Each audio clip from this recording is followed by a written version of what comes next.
ويقول الإنسان أإذا ما مت لسوف أخرج حيا أولا يذكر الإنسان أنا خلقناه من قبل ولم يك شيئا فوربك لنحشرنهم والشياطين ثم لنحضرنهم حول جهنم جثيا ثم لننزعن من كل شيعة أيهم أشد على الرحمن عتيا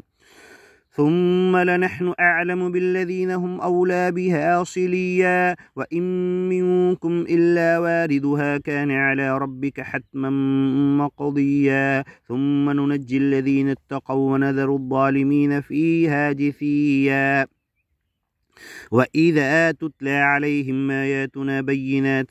قال الذين كفروا للذين آمنوا أي الفريقين خير مقاما وأحسن نديا وكم أهلكنا قبلهم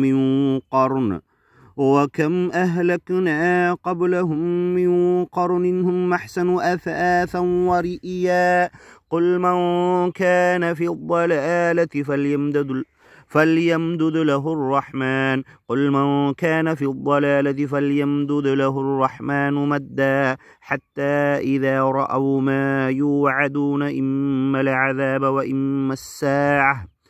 فسيعلمون من هو شر مكانا وأضعف جندا ويزيد الله الذين اهتدوا هدى والباقيات الصالحات خير عند ربك ثوابا وخير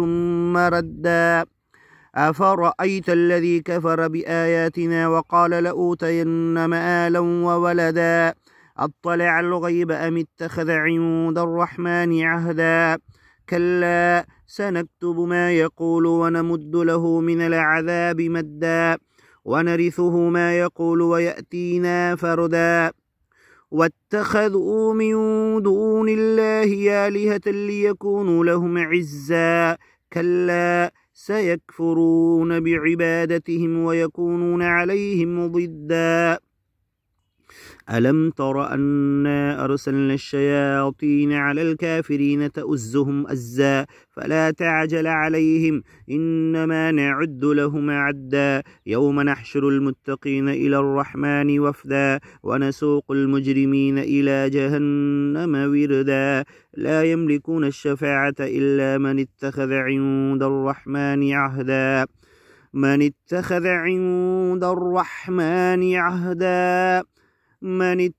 عند الرحمن عهدا وقالوا اتخذ الرحمن ولدا لقد جئتم شيئا إدا تكاد السماوات يتفطرن منه وتنشق الأرض وتخر الجبال هدا أن دعوا للرحمن ولدا وما ينبغي للرحمن أن يتخذ ولدا إن كل من في السماوات والأرض إلا آتي الرحمن عبدا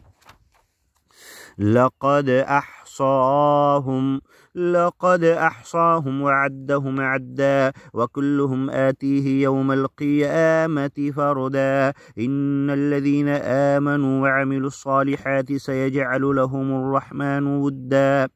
فإنما يسرناه بلسانك لتبشر به المتقين وتنذر به قوما لدا وكم أهلكنا قبلهم من قرن هل تحس منهم من أحد أو تسمع لهم ركزا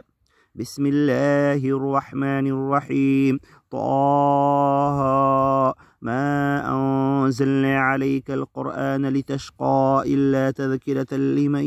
يخشى تنزيلا ممن خلق